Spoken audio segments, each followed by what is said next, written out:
Well, good morning and welcome to this week's Webinar Wednesday on Wednesday, 16th of June, 2021. And we are back here, aren't we, Alistair? We're back again, indeed, indeed. Yeah. So what else, what's been happening this week for you? Anything exciting? Well, I'm not sure about the exciting bit. I've been doing my normal online things, really. Been doing normal online things, talking to people. Actually, I had a few more phone calls earlier this week, which is interesting. That was just interesting.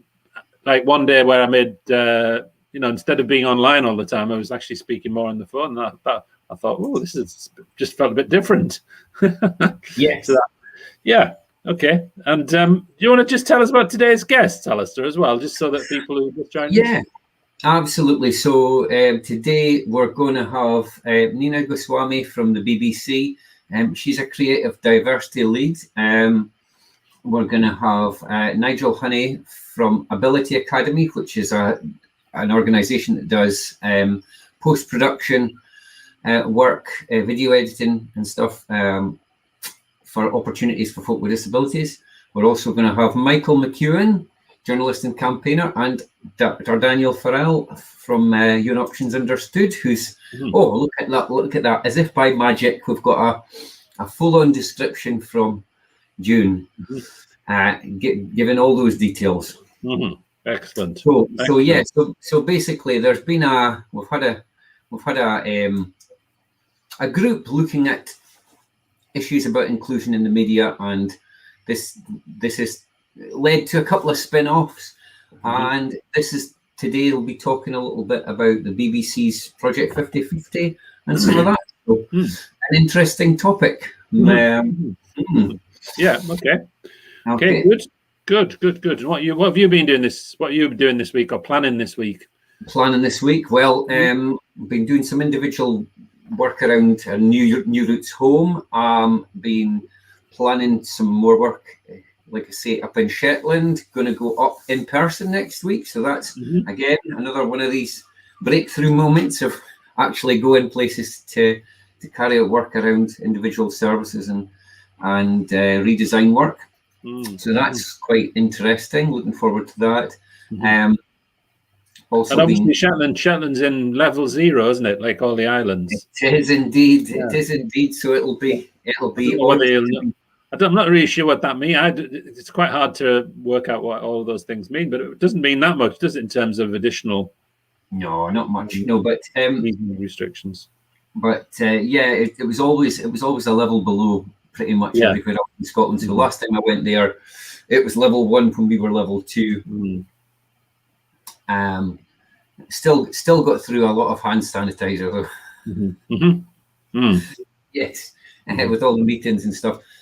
So I've been doing some work on the creative project with Nigel, and that about our Life Changes Trust work. And we've got a hello from Craig. Hi, Craig. Anything you want to ask? And so been doing a bit of that. And when's that bit of work going to be available for people to view, Alistair? Your that group's creative output. When's that? Very creative. The premiere, the screening. Yes. Yeah. Well, the plan is to do it. To put it out at by the end of July. It's going to be with Life Changes Trust, and then there's going to be some things. It's going to be on the Life Changes Trust website. There's going to be some online events in autumn that they're going to be putting that forward, and we're going to put it on the In Control website as well, and encourage people to just ask questions, because it's quite thoughtful stuff. It's about the positives and negatives about inclusion and care experience and just what helps people cope. So it's going to be quite looking forward to it. Good. I'm looking forward to it as well. To seeing it. Yeah. So, and we also had because you've got quite a lot of editing there, haven't you? Quite a lot of editing to do with because you've got far too much material, haven't you, for a short film, I think, is what I'm hearing. Yes. This is always the challenge, isn't it? The challenge is always to do that. The making a massive amount of stuff much smaller. Yeah. Okay. So this is our news brief about what other stuff we've been up to. Yeah, so the news brief has gone out to everybody at the moment. So if anybody hasn't seen a copy of this month's summer news brief, which June was just beginning to circulate yesterday, and you would like a copy, then please just get in touch with us at info@in-controlscotland.org.uk, and we'll send you out an electronic copy of that. So just going through some of the things that we're involved in, isn't it? It is. So, and it's up on, the link is up on Facebook and on Twitter. So if you can view it direct on there as well as on our website. Yeah. Okay. And we've got stuff on there. So plenty of places you can go to see. Yeah. So we've got something about some stuff we're doing next week. Yeah. The Share and Practice, our monthly sessions. So 24th of June. Yep, so that's the last one of those children's lunchtime sessions for people interested in self-directed support for children, young people and families next Thursday. And we're going to have a bit of an input from international input. We're going to have an input from someone in Finland at that one. Yeah. And we're also expecting to have some conversations with organizations that are providing support for children, young people and families, some provider organizations at that one. So that's really the main focus of next week's session, as well as looking forward to what we do with those beyond the summer and how we want to work on that again. Yep. And then on Monday, next Monday, we're both going to Self-Directed Support Network Skills event, aren't we, Alistair? And you're doing a bit of presentation to that one. I'm doing a bit of a presentation, I'm doing a bit of a presentation on a kind of a reflection on institutionalisation in Scotland, sort of like a bit of the general stuff and a bit about my personal observations of being involved since the late 80s in working in hospitals and helping be involved in hospital closures and the ensuing, decades in community trying to avoid some of the pitfalls of institutionalisation. So so that's 10 o'clock from 10 o'clock UK time on Monday, and then we've got lists here about some of our other online stuff. We had Tuesday Talk from Michael yesterday, and that's available on YouTube and Facebook if you want to watch his. Michael's talking about his favourite topics: football and other sports. Yeah. Yes. And then Feel Good Fridays and Thoughtful Thursdays, which have been an addition. So this week it's a Thoughtful Thursday, not a Feel Good Friday. Okay. Yes. So that's it. And then we're having our webinar Wednesday stuff. So that's our packed program about that. Yeah. Okay. Thank you. Good stuff. What I was going to say about, and I'm just going to remind anyone who is signing up for if anybody's signing up for that session on Monday, which is the Self-Directed Support Network Skills Project session, just to make sure that they remember that it is 10 o'clock UK time, because I do know that some people have joined at the wrong times because it's got the times in all sorts of different places across Europe, but it's on from 10 a.m. UK time. It is. Yeah. It is indeed. So let's welcome we'll just welcome our guests on, do you think? Yeah, let's do that. So, hello. Hi, everybody. Morning. Morning. So we've got Nina here, and and Nigel and Danielle and Michael. So hello everyone. So we just thought we'd maybe just start with a little bit about the project that we were doing about inclusion in the media that I guess. Shall we get everybody just to introduce themselves very quickly, Alistair? Yes. As well? Okay. Go for it. Yep. Yeah. Okay. Yeah. Just quickly go around everybody. Yeah. So, Nina, do you want to just start just by saying who you are and what you're involved in, and then we'll go around everybody, and then we'll do that bit that you were saying, Alistair. Yeah. Yeah. Cool. Yeah, sure. Hi, I'm Nina Goswami. I'm the BBC's Creative Diversity Lead for the 50/50 Project and News. So I'll be telling you a bit more about 50/50 a bit later on. But just so you get an idea of what my kind of unit does at the BBC, what we do is we look at essentially what we do at the BBC, but across the media industry, and we try and come up with new innovations and new initiatives to support our content makers in increasing representation of underrepresented communities. The idea being that, you know, the BBC is supposed to be there to inform, educate and entertain everyone in the UK, and we can only do that if we're hearing everyone's voice. So I'm really pleased to be here to share some of that with you. Okay, thank you. Nigel, do you want to introduce yourself? I know you've been here before, haven't you, Nigel? But just, Yeah. So my name's Nigel Honey. I run the Ability Academy. We're the first accessible, affordable and inclusive film and TV ad academy in the UK. And the reason I set up Ability is I've got an invisible disability myself. I was told I'd never be a film editor. I went on and was quite a successful film editor, and now I wanted to basically share my skills and knowledge and train people with visible and invisible disability. So we do one-to-one training, but we've also delivered training for the BBC, National Film School, and we just recently done a project with Mama Youth in London. Okay, thank you. That's interesting. And Michael and Danielle, but we'll go Michael first. You may be familiar to our regular viewers, but just do you want to introduce yourself, Michael?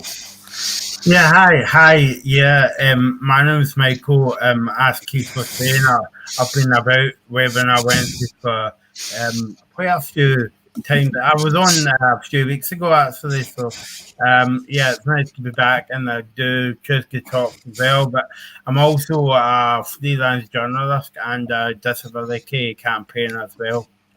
Yep, good. Thanks, Michael. And Danielle? Hi, I'm Dr. Danielle Farrell, the Managing Director of Europe's Unlisted, and as Keith said, you'll recognise me from previous Webinar Wednesdays and Tuesday Talks.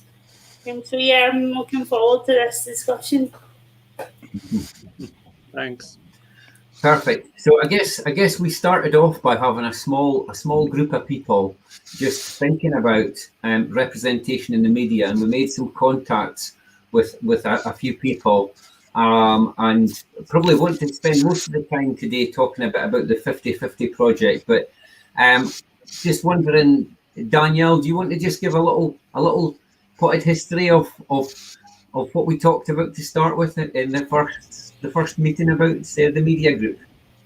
We talked about how a lot of the time, sometimes people with disabilities are underrepresented in the media or represented in the wrong way. So, like using terminology like sufferer, or rather than saying, like, for instance, I never say I suffer from cerebral palsy, I say I have cerebral palsy, because it's part of who I am. We talked about things like, we did recognise that there has been positive steps, such as like the short film that's been produced by Pixar, like Loop, which is a short animation that talks about that shows how somebody who's non-verbal can still communicate through the form of animation. But we also talked about how sometimes in the media it feels like when it comes to interviews and things, they often go to the established person who may or may not have lived experience of disability, rather than people who actually live it. That's brilliant. Thanks, Danielle. Michael, was there anything you wanted to add from our previous session? Because I think we tried to make it a positive session as well, not a bashing session, because that's one of the challenges sometimes when you have these discussions. It can be easy to say what's wrong, but what we wanted to do was say, right, so what's the gap between where we are and where we want to be, and how can we kind of facilitate that discussion so that it's not a big hassle, but we can just move things forward. Is there anything else you wanted to add, Michael? I think I think Danielle covered it nicely. So well done, Danielle. But I think for me, it was good to see everybody, like sort of Nigel and like colleagues of mine from STV and like BBC coming together to see how we can like change the narrative as well. And so that was good that we held that event. Brilliant. And then so basically, one of the things we were looking at was how we can make sure that we can have more people being able to tell their story. And as if by magic, Nina, that's what the 50/50 project's about, isn't it? Yeah, absolutely. And firstly, I'd just like to say thanks to Michael for connecting all the dots together. A true campaigner in that sense, and a great networker as well, that's for sure. So I'm really pleased to be here. And one of the things that we're doing with 50/50 is looking at how we make voices every day. And I think I kind of mentioned that quite at the top. But let me just tell you a little bit about 50/50 itself, kind of its origins, and then like how it's ended up where it is now. So I shall tell you a little story. 50/50 started as a project about increasing women's representation, and it started as a result of a car journey by one presenter called Ros Atkins at Outside Source. It goes out on the BBC News channel in the UK and out and on World News globally. And he was listening to a said radio station, BBC radio station, and for a couple of hours he didn't hear a single female voice. And he thought to himself, how can that be in this day and age? When we say at the BBC, we're trying to increase women's representation. Why are we not doing it? What's going wrong? So he spent his Christmas thinking, as you do, about how we can impact that. How can we make a difference? So shall I carry on? And there's a little bit of a loop coming back on me, but oh no, it's gone. That's fine. Thank you. So yeah, how can we make a difference to this in BBC News? And when he came back in 2017, he went to his team and said, right, what can we? I've come up with these 3 core principles, and I want to see if we can make change and we can increase women's representation. And those 3 core principles are what we use not just for women's representation, but also now for disability and ethnicity representation as well. So what are they? So the first one, very straightforward, the most important, I'm going to say that about all 3 principles, by the way, is that we collect data to affect change. So what we do is we monitor our actual output that we're putting out, TV, radio, online, doesn't matter, as long as it's content and output. We measure, I'm going to use the gender example because it's just for simplicity. We measure the number of men and number of women on our content, and we look to reach 50% women over a set period of time. So if you're a daily news program, we're doing that over a month. And every day we're getting our content makers to try and monitor their content in real time, share it with their teams to identify whether there were opportunities that perhaps were missed to try and increase representation in those particular areas. And we're doing this not just on the day, but over the month. So you get to 2 weeks in and you're at 70% women, 30% men. How are you going to bring that balance and bring that dial so that you've got that 50/50 representation? And so it's a constant conversation that we're having as content makers, because we can actually evidence what's happening in our content, and then we can make the change because we know the areas that we can make improvement. The result of that across the BBC is we've got more than 670 teams across all walks of life, not just in news, drama, entertainment, comedy, music, to orchestras. And in March, when we held our challenge month, it's the month that we report externally, 70% of our teams reached 50/50, which was up from 36% women's representation when they first joined the project. So you can see that marked increase there. And we have more than 100 organisations across the globe, 26 countries, all using 50/50 to increase women's representation. Half of those managed to reach 50/50 in March as well. So that's really exciting. And then back in October, Tim Davey, our Director General, announced that in the BBC, we're rolling out 50-50 for disability and ethnicity monitoring. Obviously, we don't aim for 50% because that's not the demographics of the UK. And what we do is we tailor our targets depending on what is right for that particular piece of content. So, for example, in BBC Scotland, we are aiming for 8% ethnic minority representation, whereas in BBC Norfolk, they might be aiming for 20% disabled representation on their content. And in London, BBC London, it's 50% ethnic minority representation. So we're changing and tailoring depending on the need of our particular audience. So from that, what we found, so our teams have only been doing this for 6 months for disability and ethnicity. So we were a bit kinder to them than giving like direct results in this particular report. But 51% of the teams that have been taking part in disability and ethnicity monitoring since October last year had seen some improvement in their content. No one's hitting targets yet. Well, a few are hitting targets, but most are not, let's be honest. But they're seeing that improvement, and that's what's really exciting. So this time next year, hopefully you might have me back, and I'll be talking about the improvement and the targets that are being hit as a role in disability and ethnicity. So anyway, that's a really quick roundup of everything that's going on with 50-50. But the real heart of it is that we don't want people's voices to be because of who they are. We want their voices because they are the expert in the area that they are working in. And it just so happens that because they have a different lived experience, that they will be able to give a different perspective to that subject area. So it's not necessarily disabled people coming on to talk about disability stories. It's about that disabled economist coming on to talk about why inflation is going up or down, depending in the direction, and just making people's voices every day. Brilliant. That sounds really good. So that's that's because that was my next question was going to be about. So that's about the figures, the quantity, and then there's that qualitative element of it not being a kind of a bit of a binary thing, just about the disability aspect of somebody's life, because that is quite often historically it's been one of the things of go and tell us about your disability and not really getting a rounded picture of who the person is as a person. And one of the worst things that we've done to people with disabilities in culture generally, not necessarily in the media, is to define them and separate them as people as different, you know, whether it's on the basis of culture or mental health or whatever. Nigel, you've got a point? That's exactly why I set up my academy, because what I'm doing is I'm looking at the ability. I don't look at the disability. I don't look at what people can't do. I look at what they can do.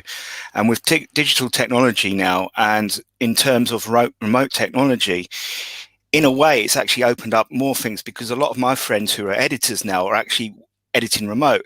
So the stress for me when I worked in London, the actual stress for me was actually getting into London, like the tube system and all that. For me, I suffer from panic attacks, and that was really stressful for me. But if I can now edit remotely, that takes that kind of stress element out of it. So I know that I'm a good editor, but there's other things outside of, and there's barriers to work, which caused me to not be able to work. So I think now is a good opportunity, because with remote technology and the fact that we can kind of work anywhere in the UK. Like I'm actually training and I'm actually dialing into edit suites in London, but I'm in Scotland, and that's the great thing about technology now, is the sort of geographical barriers that used to be there are slightly disappearing. Unfortunately, it's definitely a mindset, is people, as soon as you say you've got a disability, they focus on the disability. They don't actually focus on, actually, I've got a black Labrador and this is what I really enjoy, sort of thing. They don't really focus on that. They just look at your disability. And I think it's about a mindset about looking at people, what they can do rather than what they can't do. Anybody else want to follow up on any of Nina's points? This is the quietest everybody's been. No, well, I just want to kind of pick up then on what Nigel was saying. I think one of the things that's been really interesting for us since we started piloting 50-50 for disability representation, a lot of our pilot teams spent a lot of time, sorry, phone goes in the background, working from home, right? So apologies as that carries on ringing. But as one of the things that our pilot teams found really difficult was getting off, and let's be honest, with disability representation, when they weren't talking about disability stories, they were at zero for a very long time, because they were struggling with, how do we find people? How do we get in touch with people? All those kind of things actually that we found with women representation as well. But so what we've done, we worked with the Media Trust in partnership to find out what we could do about this. And so we created a thing called Reframing Disability. Well, I say we created it, Media Trusted. Reframing Disability, and we partnered with them to find some of those experts who can talk about things that aren't around disability, that are around expert areas. And we have a database on the 50/50 website. So if you go to bbc.com/50/50, go to the new tab, New Voices tab, on that page halfway down is a little link to a database where you can put in your details if you're an expert in an area. My little plug there. And that is something that's now available to all BBC content makers. So, they can find you on that database. And we do ask people to add their characteristics in there, because then that helps them in terms of trying to make that representation every day. But I've kind of gone slightly off the point, because I wanted to pick up on Nigel's remote working point, because I think that's really been crucial in terms of how we've been able to widen the pool of contributors. Because as soon as you remove barriers, as simple as going to a studio, you are going to widen your pool of experts. And that's not just for disabled experts, but that's across the board. We found that for our women experts as well. And we did a kind of a spot check to see what impact COVID had for our experts, and in terms of women. And June to November, what we found is actually we'd seen a 9% percentage point increase in women experts on our content compared to the year before. And we were like, why is that? And then we started asking, obviously. And the real reason was because they didn't have to go into a studio. They didn't need to use an ISDN line to be part of a radio conversation. They could fit being the expert that they are around their primary care duties and around their lives. And what a difference it's made for our content. And again, these are things that we've seen when for those who were doing the disability and ethnicity pilots, that they found that really actually quite useful, just thinking slightly differently about how you get your expert onto your content in the first place. Well, I just think it's that thing about when we're talking about inclusion in a lot of areas, it's that things that because this is just how the world is. It's not until it's not there that people go, oh, actually, why are we doing that? And it's the same as I guess, for Danielle, she's got a step at her back door, which means she can't use one of the doors in her house. It's like, and that's been designed that way. Somebody decided to put that in like that rather than an accessible one, and so you've got to undo it. And there's so much in everyday life that we put in that becomes a barrier that we could just design differently. And it just doesn't enter some people's thinking until later. So I guess, like all of this, we're trying to highlight just how obvious that is, because somebody might even listen to radio shows, a bunch of radio shows, and not notice that it was all male presenters. You know what I mean? It's that how much it filters into people's consciousness. I think as well that and I say this a lot through the work that I do with you and Keith, but also the kind of like media work that I do. It's like, look past the disability, look at the person as just a person speaking about football for an example, and like really forget about Michael's got cerebral palsy or whatever, and it's about what can he bring to that kind of like particular show about, if you're watching the game of football, if you're watching how to speak about the game, and don't look upon him as a guy speaking with cerebral palsy. Look upon him as a guy watching a game of football and he's got a comment to make about that. Yeah, I think that was really interesting, the thing that you were saying, Nina, which was about where people can upload their areas of expertise. What was that called again? It was so it's like yeah.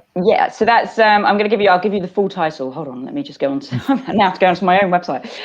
So it's bbc.com /5050 /new voices. Yeah, and that's, anyone can go there and express the areas that they're really interested in, or where they have expertise or experience. Yeah, you have to be an expert, of course. It's not for just if you're interested in something. But yeah, if you've got some kind of expert, you've got lived experience, or something that will be useful from a kind of a pundit perspective, or because I know Michael's obsessed with football. I was just using that as an example. I've heard you talk about football quite a lot, Michael. But yeah, so we're looking for economists, we're looking for health workers, scientists, architects, I don't know, urban planners, anything and everything, like literally any area that you have, you work in, you're an expert in. There'll be part of the BBC that will have a need for it. I remember there's shark experts on there, for example. So there's a wealth of content that is made. So yeah, anyone and everyone is more than welcome to sign up. So brilliant. I'm just thinking as well, and as an example from, I guess, from Channel 4, the last leg in terms of something that's become, it started out as a focus on a specific Paralympics event, and it's become more of a mainstream news show talking about all sorts of stuff, and it just happens to be inclusive. And it would be great to see much more of that kind of mindset through everything. So it's not just it's not a peripheral show to fill a kind of a particular slot, but it's much more part of the mainstream culture, the everyday stuff that folk are going to watch, on a Saturday night, etc. It really good to see more of that.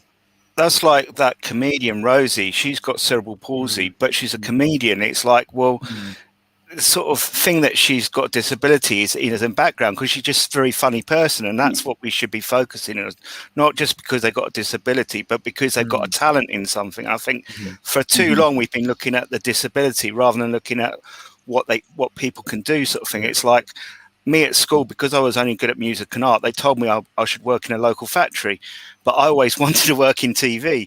And it was quite funny because I said I wanted to work in TV and they thought that I wanted to repair TV. So it just shows you that it goes back to schools. And that's what I feel needs to happen, is that people like us should go into schools and say, actually, there's this media industry and there's opportunities there, no matter what your background. So that's about raising expectations as well. We've been involved. A few of us have been involved in things like there's something called Young Scotland's Got Talent, which is nothing about Britain's Got Talent, but it's about doing little catwalks and roadshows for young people with disabilities going into employment to show examples of other young people and how they've got into paid employment, so that folk can say, actually, this is possible, dream big, and also here's some connections with other organisations to help to make that happen. Because some of the bars set pretty low, as you've described, Nigel. Folk don't have high expectations. I think, to tell you the truth, like Danielle, Michael, and myself, we could be very good mentors, because we've managed to achieve stuff in our lives despite the fact that people might have said you can't do it. And I think you need more people like that have kind of broken sort of stigma and barriers, because as soon as I said bipolar, people used to move away from me, think I'm going to attack them or something. It's like, well, you really don't understand what my condition is, sort of thing. So that's why often I wouldn't even tick the box that I've got a disability, because actually, rather than it getting me jobs, it used to make me sure that I didn't get a job, sort of thing. So actually, something that was supposed to be helping me didn't actually help me. Yeah, I think that's really interesting, and it's, you know, and I think one of the things, I am a advocate of role modeling, and I think the more that we see ourselves on TV, hear ourselves on radio and online, the more likely people can connect with us and think, right, if they can do it, I can do it. And I think that's one of the reasons why, you know, making sure that voices are every day, that, you know, in these kind of expert areas, that they're seeing people like them in those areas is so important. And I agree with mentoring. I just think, you know, the more you guys are championing what you do, that's fantastic. So I think for me as well, I'm trying not to speak about sport again, you know, but like for an example, you know, Paralympics as well, you know, there you go. I've said it. I'm sorry about that, but you know, you look upon that as, you know, like sports people and all that. But also, out with that, like the BBC's been brilliant over the years, kind of like promoting disability on other shows. So like you've got like Johnny Peacock, what was a famous runner. Like he was in Strictly Come Dancing like a few years ago as well, and you know, it's very good. But at the same time, you're educating people about disability, but you don't look upon him as having a disability. You look upon him as a person that can do stuff. And I know you were saying about Young Scotland's Got Talent, Alaska, but Britain's Got Talent a few years ago, I was happy to see that the Lost Voice Man winning it, but also a lot of people speaks about the Lost Voice Man and all that, and that was good, but people forget the runner-up was has got autism as well. Robert White, he's basically like a school teacher and like a comedian as well. But there's other side to that as well, because I remember like going on to my kind of like social media feeds that night, and people were saying, well, people only voted him because people felt sorry for him because he can't speak, and you know, and I'm like, oh God, that really annoyed me, kind of thing. So there's still a lot of work to be done in terms of, look, we're not giving people like the sympathy vote where you know, he's a funny guy, or he's very talented at his job or sport, you know. Yeah, I think it goes back to what you started with, Nina, wasn't it? Which was about having a range of voices that better reflects the world that we live in, and that we all benefit from hearing those different voices, because we can understand. Hopefully we can understand each other better. Yeah, I mean, my ambition would be that we would never have to hear a story where it's the first person does this, the first person does that. You know, that it's everyone's doing their stuff, and I think that would be really exciting when that happens one day. So hopefully we can all be part of that. You're dead right, you know, because there was a certain newspaper. I'm not going to mention the name of the paper, but they covered like the first couple way Down syndrome and get married. It's like, but everybody gets married every day. You know, it's like, how are they any kind of like different? Yeah, you know, and I don't like using that word, kind of like different, but you know what I mean? It really annoyed me when I saw that. I'm like, so. Yeah. And one of the things that when Nigel was talking as well that made me that I kind of picked up on was with reframing disability and the training that we're doing for our journalists and content makers. We get the trainers are staff with lived experience of disability, and the reason we've done that is actually really to all your points, which is about education for our staff, so that they feel that they're in a safe space and they can ask questions. Where, you know, so for example, with bipolar, what is it? I mean, like literally some people don't know.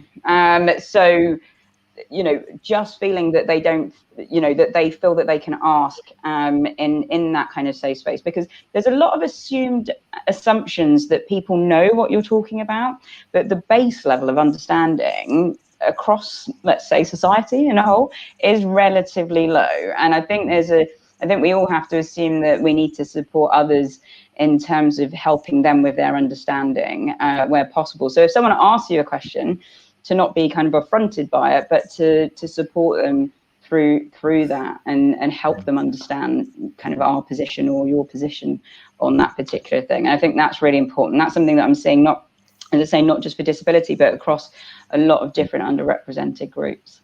Yeah, that's something we're really keen to see, was that positivity, that particularly if, you know, there's so much sensitivity around about difficult issues, and, you know, the tribal kind of responses, sometimes it's not, you know, part of a story comes out and everybody's jumping on one part of it, and it's like, well, wait a minute, there's another part to this as well, that can sometimes stifle innovation, because if people are going to take risks, if people are going to say, like, we're going to do this type of show, you know, but there might be a backlash against it. So, you know, if it's a sketch show with folk with disabilities that poke fun at themselves, you know what I mean? It's like, is somebody going to see that as patronising or whatever? So that kind of thing, I think we've got to have that safe space to be able to say, well, how could people view this? How are we going to explore these issues in a, you know, otherwise we're going to play it safe and we're never going to try new things. The other thing to think about is that 20% of the UK population has a disability, and that's not including people with things like, I've got invisible disability. So if we don't actually represent them by making the programs and featuring them in programs, we're actually doing a disservice, like the BBC and Channel 4 as a public broadcaster, if you don't feature people, because you're not really telling the real kind of stories of the UK. So I think that's really important.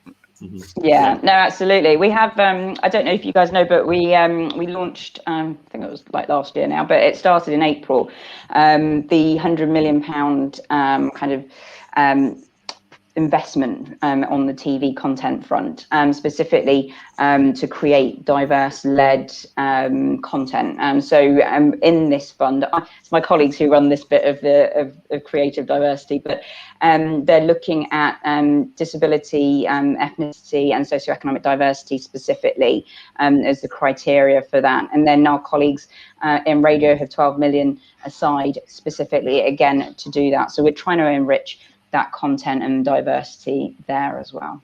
Okay, that sounds great. I'm just going to check Danielle, just because I'm just going to unmute you for a moment, just so you can, if you've got anything you'd like to just share with us in relation to that as well.